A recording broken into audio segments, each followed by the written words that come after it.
All right, guys, I got a whole bunch of wild breaking news here for you. So first of all, shout out to, I wish I had this person's name. Wait, let me see if I can get it. It is Tommy Brownie, Tommie So this person did a TikTok video, and in the TikTok video, they explain in no uncertain terms how Donald Trump owns slaves. I wish I was kidding. I'm not kidding. He owns slaves in Dubai for one of his businesses. He has this big golf course there with a whole bunch of properties with it. And he licensed his name and got it off the ground and did a bunch of promotional stuff for it. So he's affiliated with this property. And this property, it's been proven beyond any doubt whatsoever. In Dubai, they were using slaves. You'd have people come in from like India and Bangladesh as immigrants to Dubai. And what would happen is, as soon as they got into the country, their passports would be confiscated. They'd be like charged a whole bunch of extra things. There'd be like a bunch of upcharges for their travel and the rooms that they're staying in. And then effectively, they would be paid about half what they were told they would be paid. So they'd cut their salary in half and then overcharge them for the room, overcharge them for the travel, take their passport, make it so that they can't leave, and make it so that basically they have to work, get this guys, 2 years just to break even. And this was happening at a Trump golf course, a Trump property in Dubai. Trump had slaves in Dubai. And I want to plug this for you now because this is the source that this person cites. Apparently, I guess she worked on the documentary, but I had missed this at the time. I never saw it. But it was a Vice documentary that came out about 8 years ago, I want to say. And it's titled like Trump in Dubai, China in Africa. I think that's the title. Trump in Dubai, China in Africa. Do yourself a favor, go watch that. Just type into the YouTube search bar, Vice, Trump in Dubai, and you'll see exactly what I'm talking about. They get into all the details. You literally have these reporters go and talk to these basically slaves in Dubai, and they paint a picture of what it's like living there, the horrible living conditions, poor sanitation, 10 or 20 people confined to one tiny little room. And this was all going on at Trump's property. So absolutely wild. Trump had slaves in Dubai. And these are the things, man, like every time you go back, you find something that, you didn't know before that blows your mind. And you think like, how is this not the biggest news in the country when this dropped? I was thinking the same thing when we learned that Trump had a teen modeling agency. And of course, that was a total front for human trafficking. And then you find out Trump was buddy-buddy with Jean-Luc Brunel, John Casablancas, of course, Jeffrey Epstein. These are all notorious pedophiles. These are people who also were engaged in human trafficking. And apparently Epstein learned a lot of the stuff he knew on human trafficking from Trump and his teen modeling agency. It blows my mind, again, that this isn't common knowledge, that people don't talk about this, that people don't realize this. But do yourself a favor and go watch that documentary, and you'll see in no uncertain terms, Donald Trump owned slaves, and nobody talks about it, nobody thinks about it. So again, shout out to this TikToker for giving me that information. That's absolutely wild. All right, now let me continue here and point out that the New York Times said today that Trump has secretly signed a directive to the Pentagon to begin using military force against certain Latin American drug cartels. So let me rephrase that. What Trump is doing here is greenlighting war with Mexico. That's what he's doing. This is wild. Remember, on the campaign trail, he brought this up time and time again, and it drove me crazy that the Democrats didn't respond to it, the media didn't cover it much, because here's a guy who half the time says he's anti-war, and then now, when he's running for president, he talks about how we're going to go to war with Mexico. Because, guys, stop and think about it. You have the Mexican president, Claudia Sheinbaum. She's openly, of course, against the United States, invading her country, bombing her country, and then now you have a scenario where Trump is saying, well, we don't care what the Mexican president says. We don't care about their sovereignty. We're just going to act.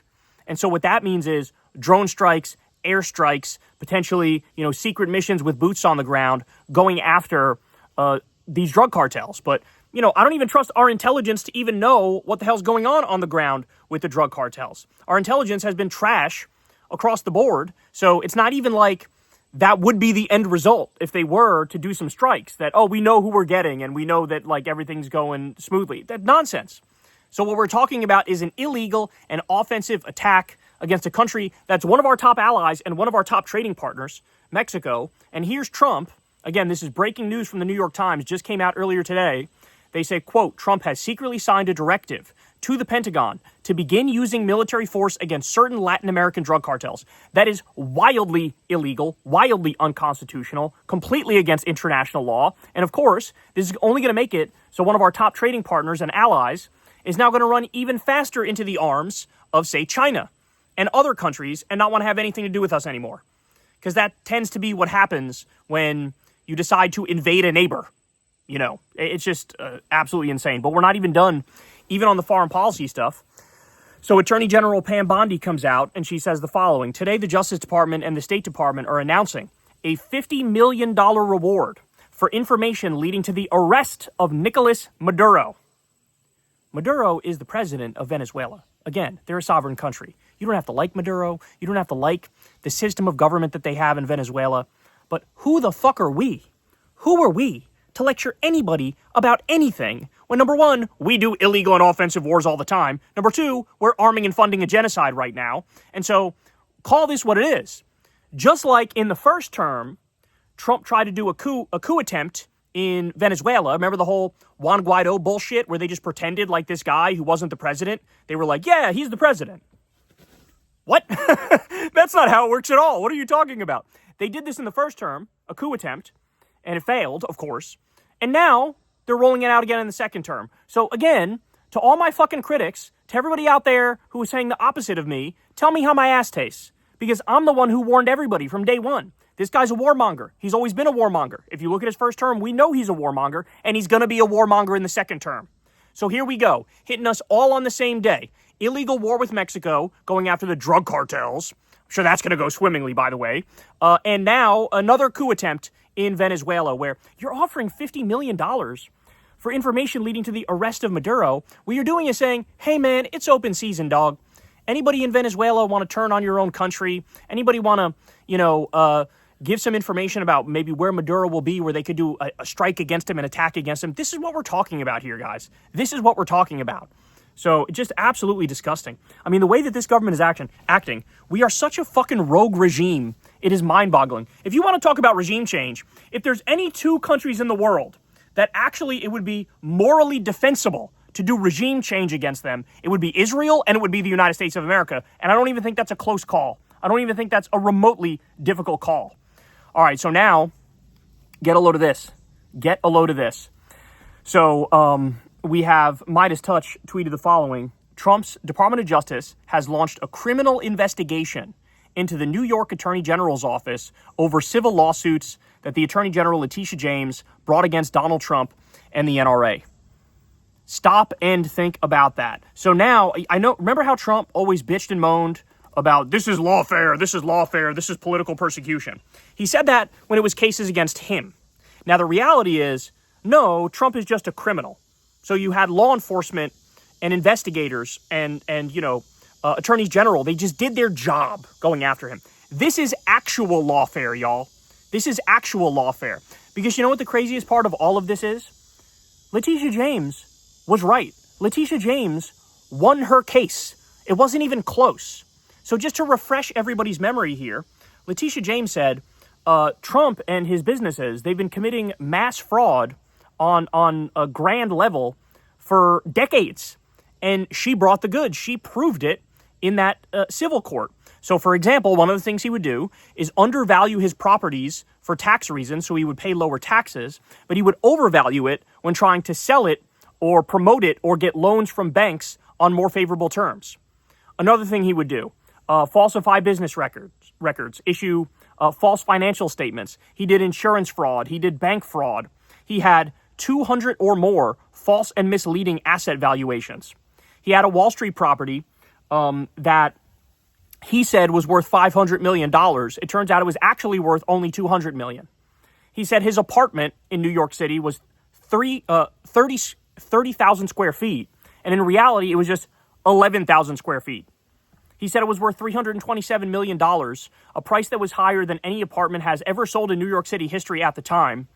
And he he overstated it by $200 million. And that's not even getting into, we could talk more about, he did the same thing with Mar-a-Lago, where he would play with those numbers at his whim for his own purposes, for his own convenience. He got a loan of $170 million from Deutsche Bank and sold the post office for over $300 million for a profit of $100 million. But he got the loan based on false pretenses and fraud. So, again, understand, I'm not giving my opinion right now. I'm giving you the facts of the case. And Letitia James won this case. Trump was found liable in this civil court for like 78 different counts of fraud. What are we talking about? So now, for him to say, we're opening a criminal investigation into Letitia James' office, he's not even hiding it. He's not even pretending. This is flat out fascist dictator stuff. This is flat out political persecution. This is him saying, you caught me. I don't like the fact that you caught me. So now I'm going to make your life a living hell. And I will say, one of the things that got me really pissed off about Biden when he was on the way out, and I said this on air at the time. I said this to Crystal at the time. I was going, why the fuck are you not giving a preemptive pardon to Jack Smith? Why are you not giving a preemptive pardon to Letitia James? Why are you not giving a preemptive pardon to Fani Willis, to everybody who was correctly involved in prosecuting Trump and going after him for his crimes? Like, I get it. You did the whole Hunter thing, and that's fine and dandy. But, obviously Trump was going to go after these people. Obviously he was going to go after them. And now he is. And now they're fucking left out there, hung out there to dry. So this is lawfare. This is a political persecution. And this is absolutely positively unacceptable and is disgusting. And it's clearly a strong man doing strong man things. A tin pot dictator doing tin pot dictator things. Just absolutely incredible. It truly, truly is. All right, so now let me tell you a little bit here about Tim Cook and his visit to the White House. So Tim Cook, of course, is the CEO of Apple. And he shows up to the White House, and you got the cameras all in the Oval Office, right? And he's there, Trump's there, some other people are there.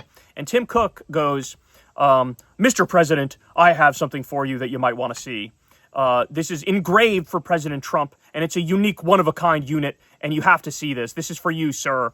And so Tim Cook unveils what is basically like this 24-carat statue thing. Like, the base of it is 24-karat gold, and then there's, like, some glass, and it's engraved or whatever. And this is him giving Trump in a super expensive gift, literally on live TV. It was running live on C-SPAN and probably elsewhere, too. So you have one of the wealthiest and most powerful CEOs in the world giving the President of the United States a golden gift on live TV. And why do you think he's doing it? He's doing it because he's trying to get exemptions to the tariffs for Apple, for his company. Literally, the corruption is mind-boggling. It's astonishing. If I wrote this out, if I was a novelist and I wrote this out and said, here's a scenario for my novel about the corruption of the political system, anybody would look at that and go, this is a little too on the nose, bro. This is a little too unrealistic. This is a little too in your face. There's no way that the corruption could be this brazen and this direct. Well, it turns out it is. And we fucking witnessed it ourselves.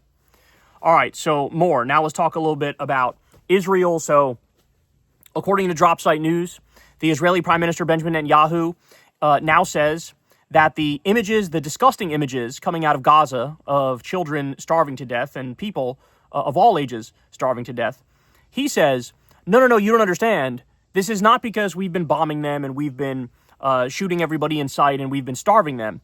This is because, and I'm not kidding here, this is a direct quote, Hamas booby traps every single building.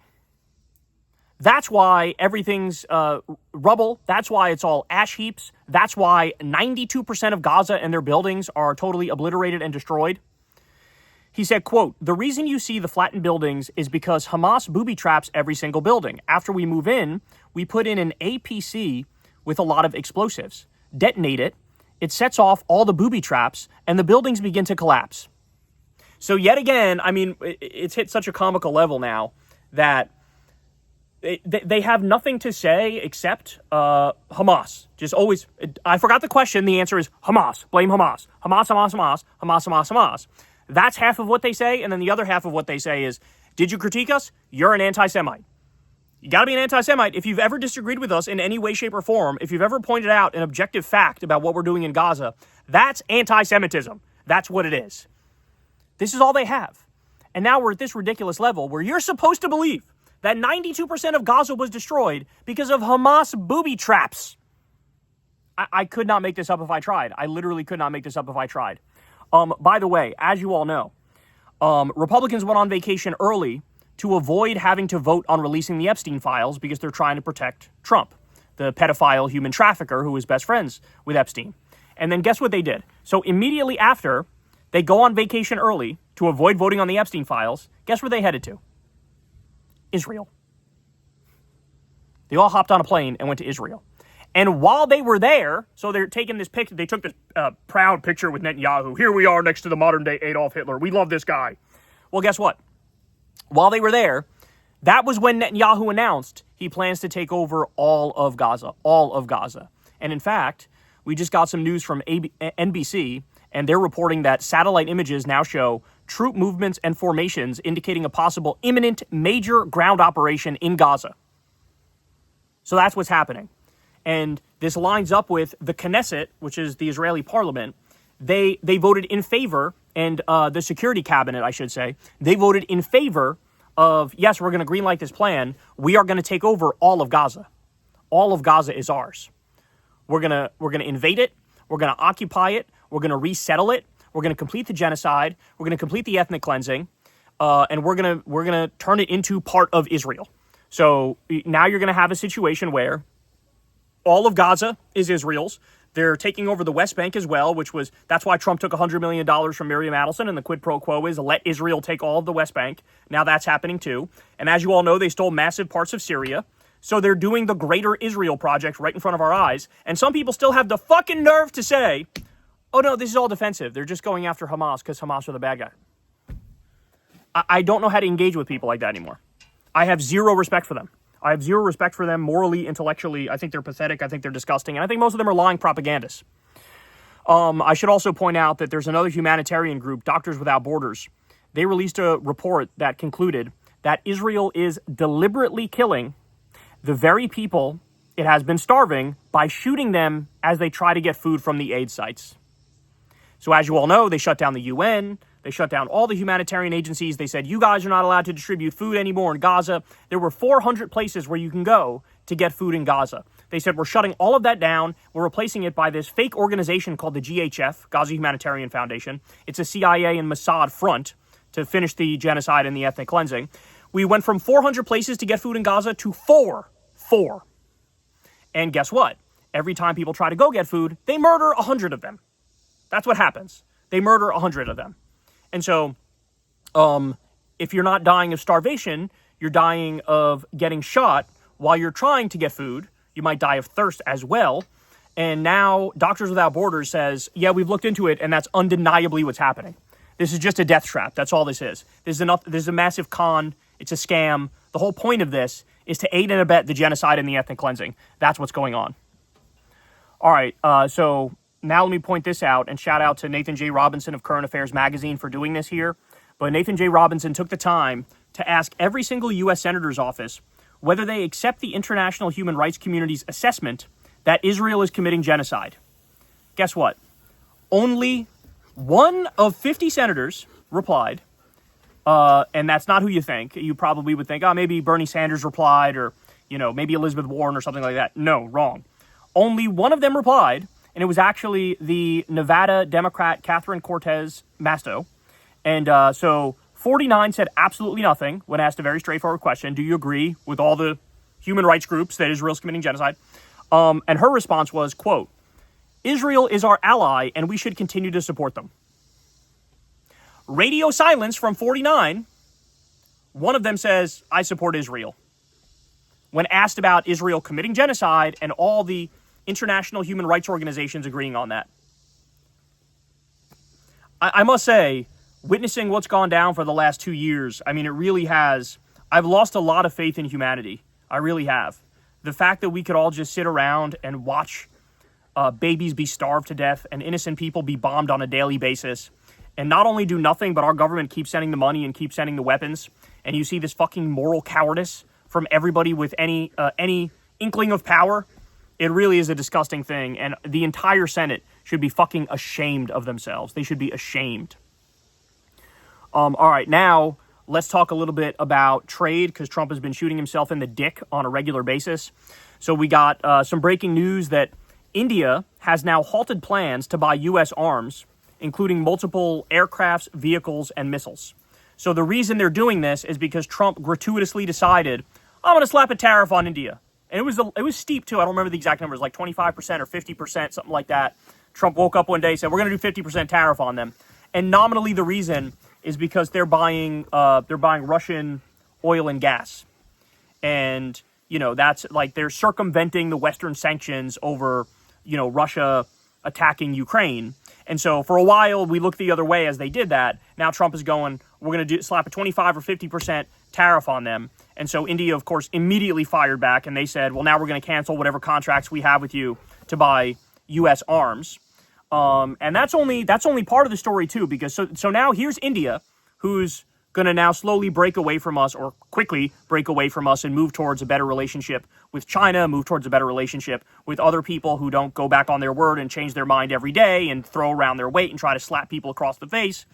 And then we also get this. So you have the Prime Minister Modi made an announcement that now he's going to be meeting with Xi Jinping of China. Again, that's a direct snub of America saying, fuck you for trying to tariff us.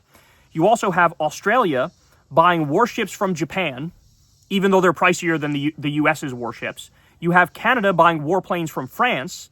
You've got France and others in Europe saying, we're not buying weapons from the United States anymore. You've got Japan and Brazil working on a deal together over beef. So the whole world is now working together and around the U.S., because what they've correctly realized is we cannot trust the United States. The United States is psychotic. The United States is unhinged. You have a president who wakes up one day to the next and changes his mind 14 fucking times and changes global policy on a whim. Here's a guy who made a deal with Canada, a trade deal, the USMCA. Then he gets back in office and he goes, who made this trade deal? I don't like this trade deal. We're not going to abide by this trade deal anymore. That's what happened, right? Pulled out of the Iran agreement, pulled out of the Paris Climate Agreement. They're like, we're not good for our word anymore. We're not. And so people are realizing that, and they're beginning to work around us. Okay. Now, J.D. Vance, the vice president, is on vacation at the moment. He's on a luxury vacation in the Cotswolds at a sprawling manor with 2 cellars, a tennis court, a rose garden, a basement gym, and a Georgian orangery. I never heard of an orangery before. So I guess this is in the UK. I'm just guessing based off the name Cotswolds. I don't know. You tell me. Is that in the UK? I have no idea. It looks like the house. I'm looking at a picture of the house right now that he's staying at. It looks like it's in the UK. But as a bunch of people are pointing out online, this is weird because J.D. Vance just did a ski trip in Vermont, so he was on vacation then. He went on a Colosseum trip in Rome on vacation then. He had a trip to Disneyland, that was a vacation. Nantucket, that was a vacation. A kayaking trip, that was a vacation. By the way, I should also point out, J.D. Vance had some river, I think it was in Ohio, some river in Ohio filled up extra in order for him to kayak for his birthday or some shit.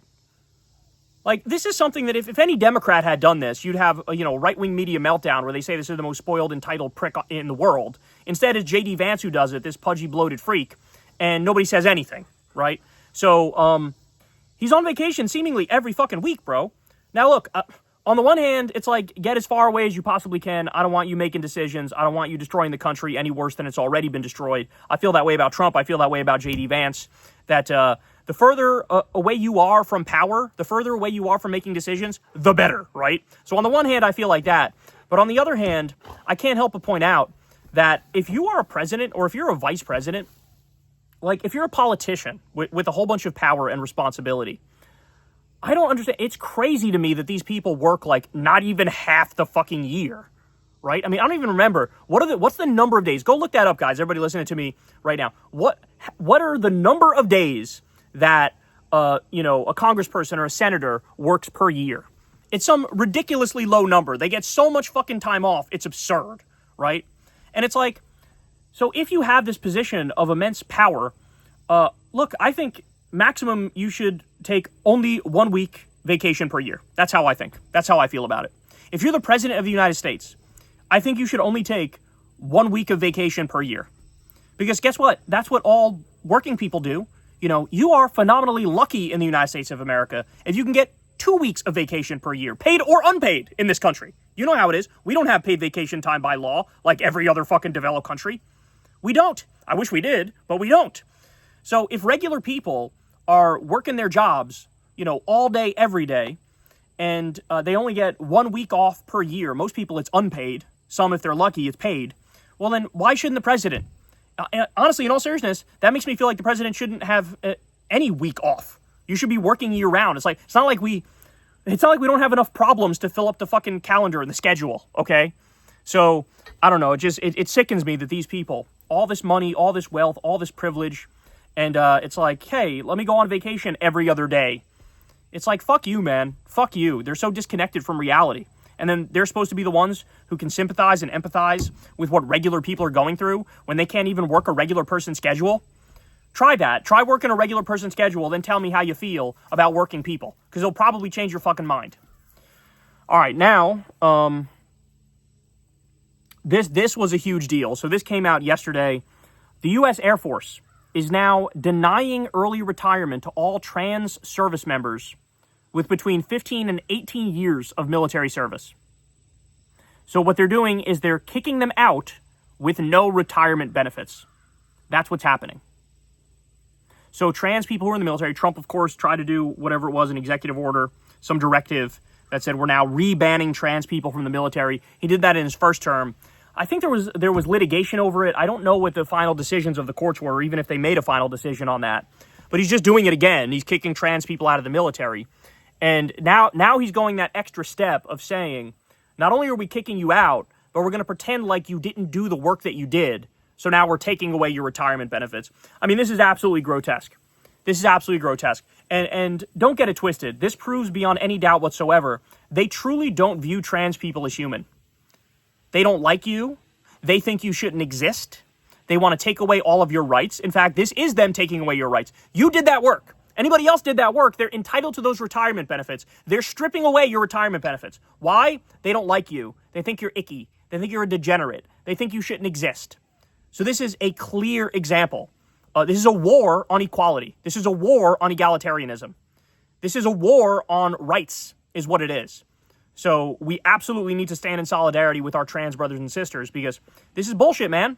This is bullshit. And I'm sorry, but it feels like we're right back in the days before everybody realized gay marriage. Of course, gay marriage is fucking totally fine. Treat people equally. What's the big deal? This is how you should treat people.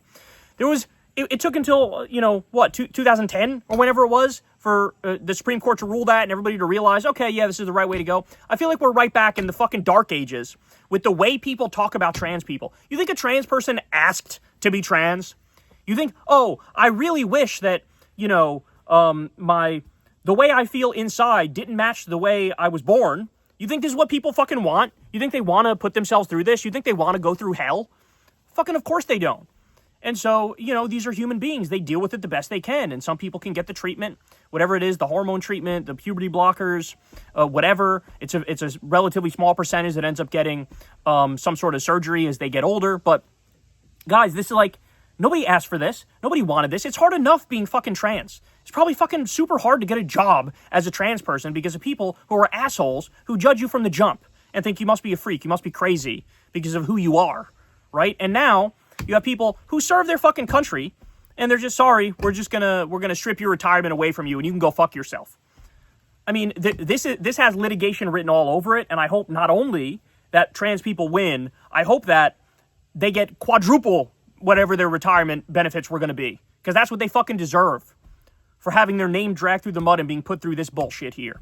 Make no mistake about it. They were always lying to you when the right pretended, oh, it's about kids. We're just so concerned about the kids being confused and then being told it's fashionable to be the opposite gender. That was all a lie. And we knew it was a lie because if you look at the fucking legislation being brought up in red states, they're not just talking about kids.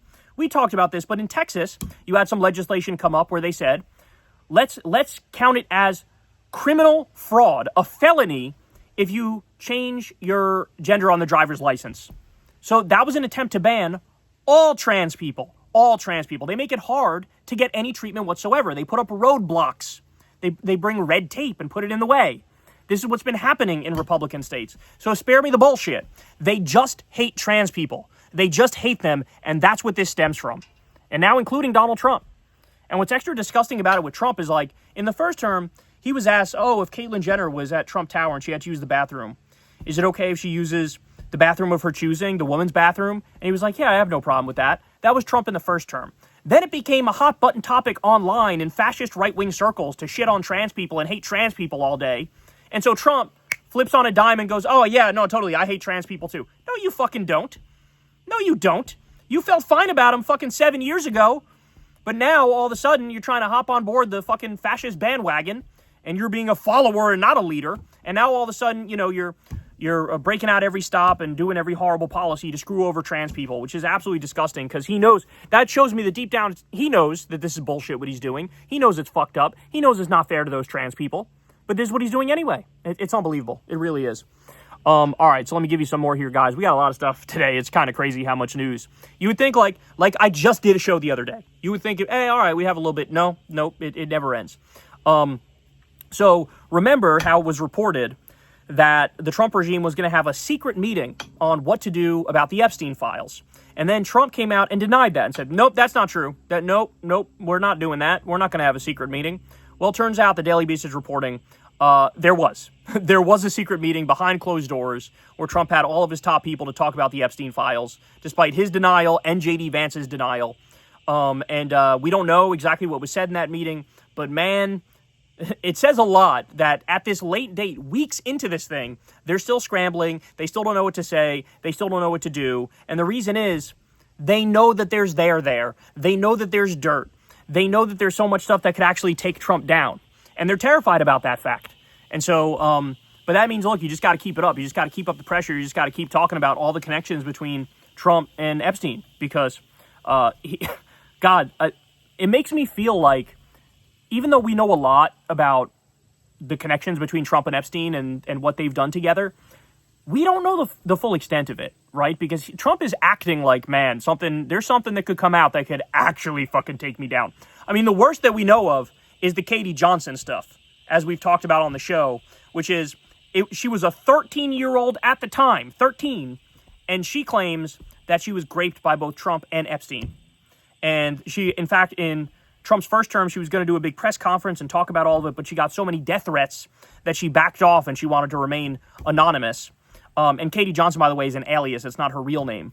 But that was one of many allegations against him. But it seems like he feels like something like that is going to come out, and it's really going to blow the lid off of all of it, which is why he doesn't know what the fuck to do, which is why he's been panicking and always making it worse. I mean, even people like Alex Jones, a total Trump propagandist, even he is like, please, sir, can you please shut the fuck up talking about Epstein, because every time you do, you make it harder for me. You make it worse for me to do your propaganda. Okay, so I don't know how many of you guys saw the new episode of South Park, but the first episode going after Trump was glorious, was hilarious. The second episode, I honestly think it might be even better. It might be even better, because now they also go after J.D. Vance, they go after Kristi Noem, they go after ICE, and they really do a brilliant job of it. And so I watched the whole thing the other day, thought it was great. You guys should definitely check it out. But Kristi Noem was, I guess, asked about this, because in South Park, they have her just a vile figure they have her as. So first of all, they have it so she needs like an injection of Botox like multiple times per day. And if she doesn't get that injection, her face like melts off and starts like bouncing around on the ground. They also have her, because remember, she shot her dog and killed her own dog because she's a total dead-eyed psychopath. They also have her like multiple times in the episode, just like anytime she sees a puppy, just murdering it. So they really got her fucking nailed. And of course they have her as, like fascist Barbie type asshole. Well, apparently she was asked about this, and she said the following. It's so lazy to just constantly make fun of women for how they look. It's only the liberals and the extremists who do that. If they wanted to criticize my job, go ahead and do that. But clearly, they can't. Okay, first of all, you dipshit, they do criticize your job. They criticize you killing your fucking dog because they had you shooting a whole bunch of dogs. They had you as the vile, disgusting fascist that you are, rounding up innocent people. And that's the main point here. You're not going to pull some bullshit, fake feminist nonsense on us where you go, oh, are you making fun of a woman's looks? How dare you? Shut the fuck up forever. Shut up forever, forever, forever. Right now, you are rounding up innocent people. You are sending them to concentration camps. You are ruining people's lives. Sending them to Guantanamo Bay, sending them to Alligator Auschwitz, sending them to a fucking concentration camp gulag called CCOT, a supermax prison in El Salvador, that most of the time people never fucking leave from there. You are destroying people. And you have the nerve to say, oh, my feelings, you made fun of my looks, how dare you? No, we're not playing this fucking game anymore. Fuck your plasticky ass, Botoxed up freak face. We're done with this. We're gonna pull out all the stops to come after you because you're a disgusting, vile freak who's on the same moral level as the Nazis, okay? So I hope they whine, I hope they moan, I hope they bitch. The more they cry, I hope the more South Park goes after them relentlessly. Because this is the bare minimum of what they deserve. This is exactly what they have coming. All right, now also, let me make this point about Thomas Massie because this I thought was interesting. So, as you know, Thomas Massie and Ro Khanna are the two people in the House that are working the hardest to release the Epstein files. They're the ones that came up with the legislation to do it. And so Thomas Massie realized that there's a billionaire who appears in Epstein's black book and regularly donates to Mike Johnson, the Republican Speaker of the House. And he is paying for ads against Massie in particular.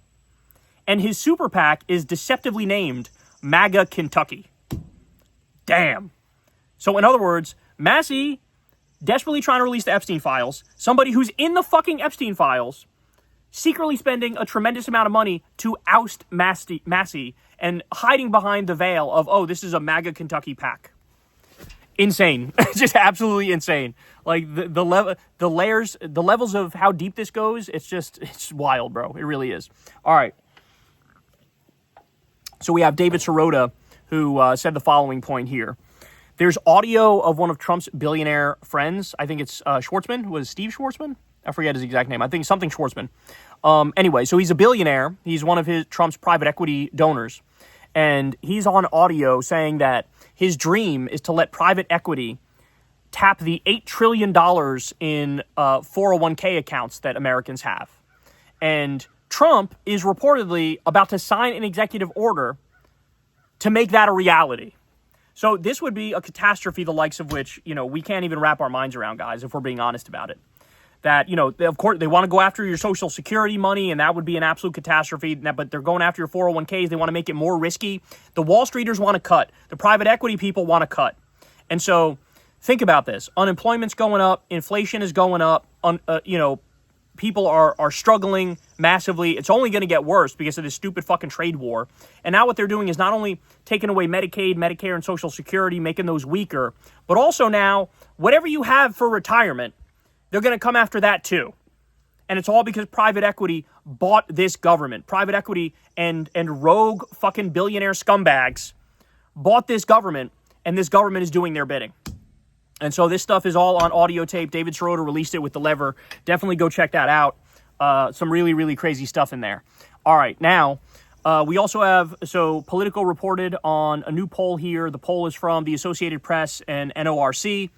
And get this, as of right now, nearly 90% of Americans are worried about the price of groceries. Nearly 90%. 53% see grocery prices as a major source of stress. A majority see it as a major source of stress. And 33% see it as a minor source of stress. So, because of Trump's stupid fucking trade war, because of his stupid fucking policies, this is the result. This is what happened. This is where we're at. 90% are going, I don't know, man, the grocery bill is something that worries me. So, we've come a long way from Trump pretending like he would be a crusader to get inflation down and to help the economy out. Quite the opposite is happening. And this is, I think, one of the main reasons. Epstein is part of it, and, war with Iran is part of it, but I think this is one of the main reasons why Trump's approval rating, sorry, I know there's some loud noises in the background here. Trump's approval rating is at 37%. This is probably one of the main things, because people just can't afford basic everyday goods.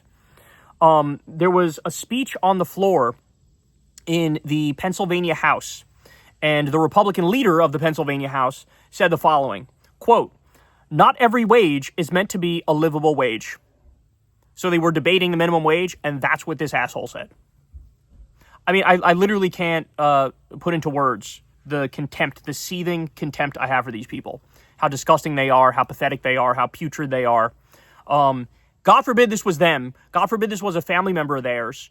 who was trying to live on the minimum wage, they would burn the house down. They would freak out. They would lose it. They would say, this is unfair. This is unjust. This is unacceptable. We have to fix it. But if it's you, if it's somebody they don't know, somebody they don't care about, suck it up and deal with it. Live your life in wage slavery. Go ahead, do that. All right. This is crazy too. I'm sure a lot of you guys saw this, but the owner of the Trump Burger restaurant in Houston was arrested by ICE and now faces deportation. So I think I read in a different article that he's Lebanese. I guess he's an immigrant from Lebanon, which, okay. And they arrested his ass. And that's kind of crazy, because you would think that what Trump normally does is if you kiss his ass enough, then you get favorable treatment. But I guess in this instance, they're just like, they stopped caring. Honestly, I really think they don't care. I really think Stephen Miller's goal and Trump's goal is a white nationalist country. I really think it is. And this is how you bring it about. You want to get rid of the Lebanese guy, because the Lebanese guy, hey, he's a couple shades too dark. And so, boom, arrest him, deport him, even though he opened up a Trump Burger restaurant to honor the fucking disgusting president. It truly is unbelievable. And I'm sure there's 1,000 horror stories like this. Guys, you also are starting to see a shift in late night TV where Jimmy Fallon, who, in my opinion, he's always been one of the worst late night hosts, but Jimmy Fallon had Gutfeld on his show the other night on The Tonight Show, and they giggled, they chuckled, they had fun. And remember, Gutfeld is a guy who literally just a week or two ago talked about how Republicans need to reclaim the word Nazi. I mean, I could go on a long fucking breakdown of all the horrific and disgusting things Greg Gutfeld has said over the years, but we'd be here for another fucking 2 hours, so I'm not going to do that. But you got the gist of it. Now, apparently Jimmy Fallon feels like, well, MAGA's in control, let's normalize them, let's snuggle up to them, this is just the moment that we happen to live in. And what I say is fucking fuck that. Fuck that. Nobody should be watching Jimmy Fallon anymore. Nobody should be watching him. Not that you should have been watching him before this, but this just shows he goes with the wind, right? He goes with the wind. I mean, this political movement is building concentration camps. They're waging offensive attacks on countries that didn't attack us, right? What more would they have to do for you to grow a fucking conscience and say, I'm not going to play along with this? But the fact of the matter is he doesn't care. He's wealthy, he's taken care of, and he cares more about his job security. And how do you keep your job security? Well, suck up to some people in the MAGA sphere, and then maybe Trump won't come after you. That's the thought process. But guess what? It's not going to fucking work. Because you can never truly appease King Joffrey Trump. Not going to happen. You're always going to find some way to get under his skin. Even if it's the tiniest, most tepid criticism, he'll lose his shit. So this is, I hope he gets what he has coming to him. I really do. Because normalizing these fucking disgusting freaks is the worst thing you could do. I don't know if you guys saw this, but now we've had the 4th instance of a dildo being thrown on a WNBA court. And, so it started, the first one that did it, of course, it was a prank and people were laughing about it or whatever. But then what happened was the betting site started running odds for what's the color of the next dildo that's going to be thrown on a WNBA court. And so, you'd have like purple, green, yellow, all this stuff, and then you'd have the odds there. And what people started doing is, if you get the best odds on like, a purple dildo, then bet $1,000 on the purple dildo. Then you go to a WNBA game, you throw the purple dildo out there, and you collect, however much money you collect, but you can make a decent amount of money. If you bet $1,000 and maybe you get back $4,000, $3,000, whatever it is, right? And so now, because of the sports betting, you've incentivized people to basically do this themselves. And so you're sort of taking away the integrity of the sport. And, there's a larger conversation to have here about in the NBA, you have like a whole bunch of players who've been investigated for basically rigging it for, you see them missing layups on purpose or, throwing the game on purpose. And you find out that they have ties to these criminal underworld or they have ties to these betting apps and they're trying to throw the game because they get a payoff for that or whatever. And some people have even been banned over that. But it's ruining the integrity of the game. And so now you have a situation where Trump Jr., that snot-nosed little weasel, he tweeted a meme, a picture of Trump standing on the roof of the White House throwing a green dildo on a WNBA court where the WNBA court is playing, they're playing right underneath the White House. And, he thought it was funny and he posted it. And it's like, bro, first of all, you guys are the ones who whine and bitch and moan all the time about trans people and you pretend like we're ruining the sanctity of women's sports. we must kick all the trans people out so women can have their sports and we can enjoy the women's sports that we all care so much about. And now here you are fucking mocking the WNBA, mocking women's sports, right? So we always knew it was bullshit. We always knew it was a front to just hate trans people, because that's what the right does. They just hate trans people because they're absolutely disgusting and pathetic losers, right? But now, again, like, ha he he, you think it's all funny, but now we're going to have a situation where, what, every fucking WNBA game, somebody throws a dildo on the court? Really? At what point does it become like, a funny prank to, like, now you're just fucking ruining every single WNBA game, and people are rigging it when it comes to sports betting, and, like, everything just collapses about this system. And like I said, you destroy the integrity of the sport right in front of our eyes. But they don't care. They don't think about this stuff. It means nothing to them. It means nothing to them. God, I hate them all so much. I really do. I really fucking do. Look, we really have to get to, I don't know, man. I used to be in favor of legalizing all sorts of gambling. Now I'm rethinking that. Just because the bad incentive it sets up for people to cheat, for people to, do these shady deals and then get paid off of it. And, like, I don't know. I don't know if it's tenable. I'm in favor of it being legalized if you can regulate it effectively to protect the integrity of the sport. But if you lose the integrity of the sport, it's like, then we have no choice but to ban it, right? So anyway, there's that. We got to talk a little bit about gerrymandering too. So Florida Republicans have officially started the gerrymandering process to try to gain more seats. So as you all know, Texas started this. Trump said, find me 5 more seats. Just like when he said it in 2020, find me 11,780 more votes. That was him trying to rig the election in 2020, trying to steal it. Now he's doing the same thing for the midterms. Find me 5 more seats. And so Greg Abbott goes, yes, sir, I'll do that. So Greg Abbott tries to rig it in Texas, as they're doing. The Democrats are desperately trying to protect democracy, and they fled the state so that they couldn't get a quorum, which means they couldn't vote on it in Texas. That's still ongoing. But now Florida decided we're going to get in on the fun, too. So Florida is trying to gerrymander it and pick up Republican seats, and we're off to the races. So now you had Gavin Newsom, of course, as you all know. Gavin Newsom came out and said, if you guys do it, we have a trigger thing in place where the second you guys rig it in Texas, we're rigging it here. We're not playing this game anymore. We're not going to take the high road while you guys take the low road. You go low, we're going to go just as low. In reality, I'd like to talk to Gavin Newsom and say, nah, man, they go low, you should go lower, okay? So, looks like California is going to respond, but here's the other problem, right? New York is going to respond too under Kathy Hochul, which I'm happy about, by the way. But we have an issue because in a lot of Democratic states, they have independent redistricting. So in order for them to redistrict it in a way that's beneficial to Democrats to balance it out, first you need to get rid of the independent redistricting. That's going to take more time to fix that. So do you see what happened here? Democrats trying to believe in fairness, trying to believe in equality, trying to make the rules even Stevens.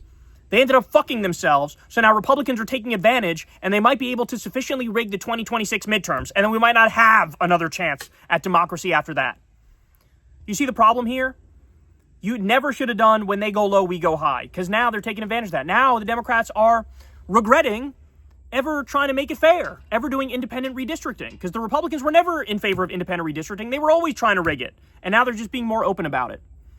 I should point out, too, one of the main reasons why they're trying to do this gerrymandering is because, as we speak, Democrats are up 8 points in the polls right now on the generic ballot for the midterms. 8 points. And that's with, remember, the Democratic Party is viewed at a historically low popularity rating, but the Republicans are so bad at governing and they fuck everything up so bad that even given that, Democrats are leading by 8 points in the generic ballot. So just to recap here, point number 1, they're going to rig, the Republicans are going to rig it when it comes to the districting. Point number 2, Trump came out and said we're going to do a new census in the middle of the decade, which, by the way, is not a thing. He's doing it because he wants to try to rig it. Usually it's, every 10 years or so. A new census by executive order. So what they're going to try to do is shave as many, Democratic individuals off that census to rig it further in favor of Republicans. And then number 3, have SCOTUS overturn the Voting Rights Act. They already overturned parts of it, but they want to go further. And this is how they feel like they can basically rig it in perpetuity. That's the goal. Now, I should also point out that according to the New York Times, Andrew Cuomo is now directly talking to Donald Trump and working with Donald Trump to try to stop Zoran from becoming mayor of New York City. That's how pathetic Andrew Cuomo is. This is a guy who would rather snuggle up to Donald Trump and work with Donald Trump than have an actual lefty win. I need you to stop and think about that. What does that say about the so-called centrist Democrats, the so-called moderate Democrats. What they are is what I've always told you they are. They are diet MAGA. These are diet MAGA Democrats. These are MAGA-light Democrats. And the problem with them is they would rather have Donald Trump than an actual social democrat or a democratic socialist or somebody who's pro-Palestine. And that should absolutely disgust you guys. It really should. It really should.